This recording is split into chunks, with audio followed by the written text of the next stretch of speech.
जिस वक्त आप ये वीडियो देख रहे हो उस समय आसमान में करीब 9700 से भी ज्यादा कमर्शियल हवाई जहाज उड़ रहे हैं। उनमें लगभग 12 लाख से भी ज्यादा लोग सवार हैं। इतने सारे लोगों को अगर एक जगह रख दिया जाए तो वो दुनिया के एक देश एस्टोनिया की जनसंख्या के बराबर हो जाएंगे। इतना ट्रैफिक होने के बावजूद हवाई यात्रा को one of the safest mode of transportation माना जाता है। ऐसा इसलिए क्योंकि इन्हें कोऑर्डिनेट करने के लिए हर समय कई हजार से भी ज्यादा लोग कड़ी मेहनत करते रहते हैं। हालांकि फ्लाइट्स का वक्त बहुत ज्यादा नहीं होता, यानी फ्लाइट्स बहुत लंबे समय तक के लिए नहीं उड़ती हैं और ऐसा बहुत से कारणों की वजह से होता है। जैसे इतनी ऊंचाई पर ऑक्सीजन का हमारे खून से मिलना काफी मुश्किल हो जाता है। हवा में इतने ऊपर हवा का दबाव काफी कम होने की वजह से पायलट्स बहुत ही जल्दी थक जाते हैं और भी बहुत सी ऐसी वजहें हैं जिसकी वजह से फ्लाइट्स लगातार बहुत देर तक नहीं उड़ती हैं। हाल ही में न्यूयॉर्क से सिडनी तक आज तक की सबसे लंबी फ्लाइट की टेस्टिंग करी गई है, जिसने कुल 19 घंटे और 16 मिनट का समय लिया। लेकिन 24 घंटे चलने वाली इस निगरानी के बावजूद प्लेन्स की सिक्योरिटी 100% नहीं होती। कई बार हमने ऐसा भी होते देखा है कि एरोप्लेन्स की लैंडिंग या फ्लाइट के वक्त भी एक्सीडेंट हो जाते हैं। तो दोस्तों, आज हम बात करेंगे एक ऐसे ही एक्सीडेंट की जो आज तक का एविएशन इंडस्ट्री का सबसे बड़ा एक्सीडेंट हो सकता था, जिसके बारे में जानकर आप सन्न रह जाओगे।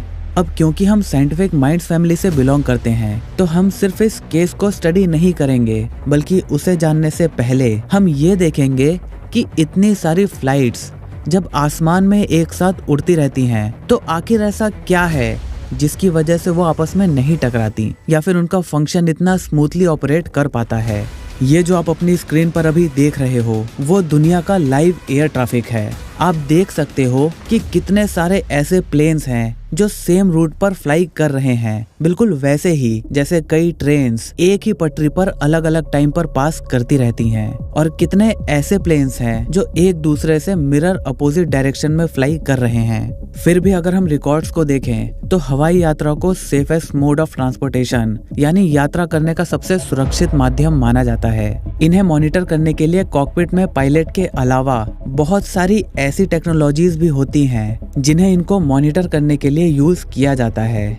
इंसान एयर ट्रैफिक कंट्रोल यानी ATC या फिर रडार के थ्रू कंटिन्यूसली एरोप्लेन को मॉनिटर करते रहते हैं और उसी के अनुसार एरोप्लेन्स को इंस्ट्रक्शंस भी दिए जाते हैं कि उन्हें किस एल्टीट्यूड, स्पीड या किस डायरेक्शन में फ्लाई करना है। लेकिन कभी कभी ऐसा होता है कि एरोप्लेन्स किसी भी ATC या रडार की रेंज में नहीं आ पाते या फिर पायलट्स ATC के इंस्ट्रक्शंस को मिस कर देते हैं।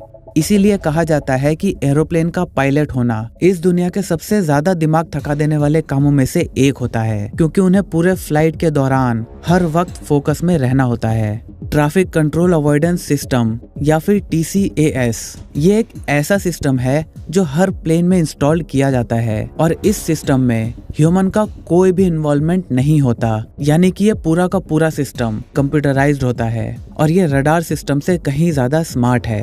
TCAS ट्रांसपॉन्डर के थ्रू अपने 16 माइल्स के रेडियस के अंदर मौजूद सभी एरोप्लेन से कंटिन्यूअसली कम्युनिकेट करता रहता है और उनकी स्पीड और पोजीशन के अनुसार एक वर्चुअल 3D मैप तैयार कर लेता है और इस मैप में इस रेडियस के अंदर से गुजरने वाले हर प्लेन का डेटा वो पायलट को शो करता रहता है। अगर कभी ऐसा होता है कि कोई प्लेन किसी दूसरे प्लेन के 2.5 माइल के रेडियस के अंदर आ जाता है तो इस केस में TCAS दोनों प्लेन्स को एक अर्जेंट रेजोल्यूशन एडवाइजरी इशू कर देता है, जिसे सभी पायलट्स को इमीडिएटली फॉलो करना होता है। इस केस में दोनों प्लेन्स में लगे TCAS सिस्टम आपस में नेगोशिएट करते हैं और डिसाइड करते हैं कि किस प्लेन को क्लाइंब करना है और किसे डिसेंड करना है, जिससे दोनों प्लेन्स के बीच ज्यादा से ज्यादा एल्टीट्यूड डिफरेंस क्रिएट करा जा सके। और इसके बाद प्लेन में लगे TCAS सिस्टम पायलट को कुछ इस तरह ऑडियो इंस्ट्रक्शंस देते हैं, क्लाइंब क्लाइंब क्लाइंब,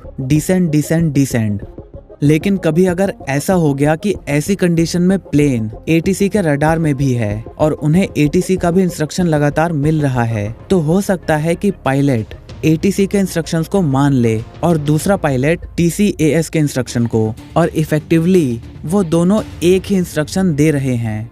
मतलब दोनों के दोनों पायलट को एक ऐसा मैसेज दे रहे हैं जिसकी वजह से दोनों प्लेन्स एक ही रूट पर आ जाते हैं। क्योंकि 2002 में ऐसा जर्मनी में हो चुका है जब एक पायलट ने ATC के इंस्ट्रक्शंस को मान लिया और दूसरे ने TCAS के, और इन दोनों ही सिस्टम ने आपस में कम्युनिकेट नहीं किया और उन दोनों के बीच एक मिरर कोलिजन हुआ और इस एक्सीडेंट में लगभग 71 लोगों ने अपनी जान गंवा दी। तब से पायलट्स को ट्रेनिंग में ये क्लियरली बताया जाता है कि किसी भी कंडीशन में, केस कैसा भी हो, आपको सबसे पहले TCAS के इंस्ट्रक्शन को ही फॉलो करना है। अब हम आते हैं अपनी केस स्टडी पर।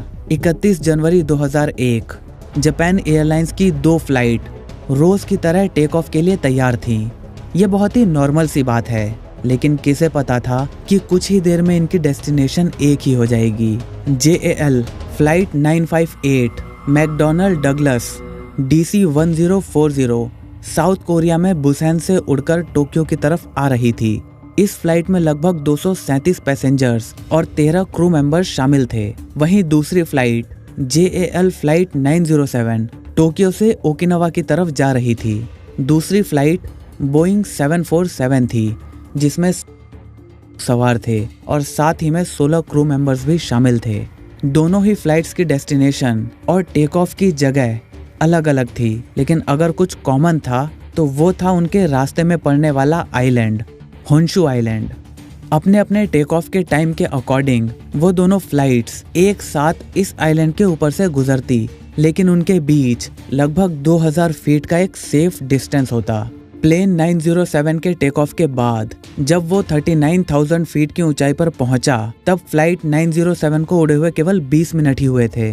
फ्लाइट का माहौल काफी अच्छा था और स्टार्टर्स के तौर पर ड्रिंक्स और चाय सर्व की जा रही थी। तभी प्लेन के कॉकपिट में कोलिजन अलार्म एक्टिवेट हो जाता है। हर प्लेन के अंदर एक ऐसा फीचर होता है कि जब कोई और प्लेन उसके कोऑर्डिनेट यानी कि उसके बहुत करीब आ जाता है, तब ये अलार्म कॉकपिट में मौजूद सबको नोटिफाई कर देता है।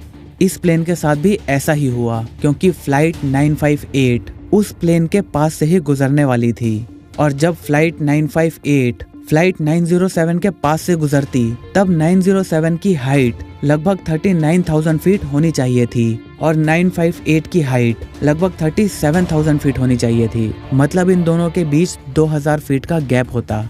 जब ऐसा होने वाला था, तब दोनों ही प्लेन्स के ट्रैफिक अवॉइडेंस कोलिजन सिस्टम ने एक अलार्म बजाया। जब भी आसमान में पायलट्स को ऐसी परेशानी का सामना करना पड़ता है, तब वो एयर ट्रैफिक कंट्रोल की मदद लेते हैं, लेकिन एयर ट्रैफिक कंट्रोल ने प्रॉब्लम सॉल्व करने के बजाय एक और प्रॉब्लम खड़ी कर दी। कोलिजन अलार्म को सुनने के बाद जब फ्लाइट 907 के पायलट ने एयर ट्रैफिक कंट्रोल को संपर्क किया, तब वहां उसकी बात हिडेकी हाचिथानी से हुई। हिडेकी एक नया एम्प्लॉय था जिसकी उम्र केवल 26 साल थी और जिस एरिया में वो दोनों प्लेन्स ट्रेवल कर रहे थे, वो उसी एरिया का इंचार्ज था। जिस वक्त प्लेन 907 के पायलट ने हिडेकी से संपर्क किया, उस वक्त वो एक साथ 12 प्लेन्स की फ्लाइट को मैनेज कर रहा था।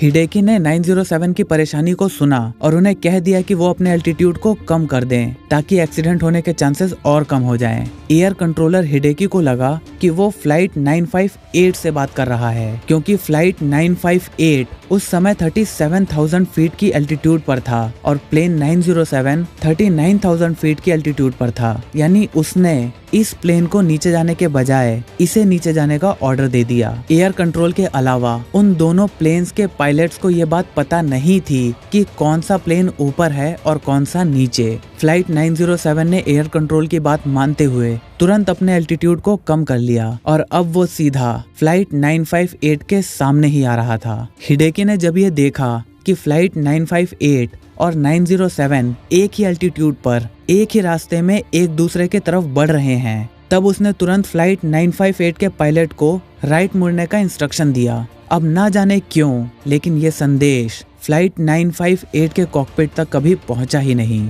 हिडेकी की सुपरवाइजर ने जब हिडेकी की इस गलती को देख लिया, तो उन्होंने इस सिचुएशन को और भी ज्यादा क्रिटिकल कर दिया। उन्होंने तुरंत ही फ्लाइट 907 को मैसेज दिया कि एक्सीडेंट को रोकने के लिए वो अपने एल्टीट्यूड को हाई कर लें, लेकिन उनका मैसेज गलती से दूसरी फ्लाइट 957 को चला गया और क्योंकि उस दिन फ्लाइट 957 उड़ नहीं रही थी, इसीलिए इस मैसेज का कोई भी फायदा नहीं हुआ। तो अब इसके बाद क्या हुआ? क्या वो दोनों प्लेन्स आपस में टकरा गए? दोस्तों, जब दोनों प्लेन्स एक दूसरे के इतने करीब आ गए कि उन दोनों प्लेन्स के पायलट्स एक दूसरे के प्लेन्स को देख पा रहे थे, तब पायलट्स को लगा कि अब कुछ बहुत गलत होने वाला है। अगर ये एक्सीडेंट हुआ तो ये अब तक की फ्लाइंग हिस्ट्री का सबसे बड़ा एक्सीडेंट होगा और इस एक्सीडेंट में करीब 677 लोग मारे जाएंगे। अब उन दोनों प्लेन्स की किस्मत उनके पायलट्स के खुद के डिसीजन पर टिकी हुई थी। जब ये प्लेन्स आमने सामने कुछ ही मीटर्स की दूरी पर थे, तभी फ्लाइट 907 के पायलट ने पूरे जोर के साथ प्लेन को नीचे की तरफ डिच कर दिया।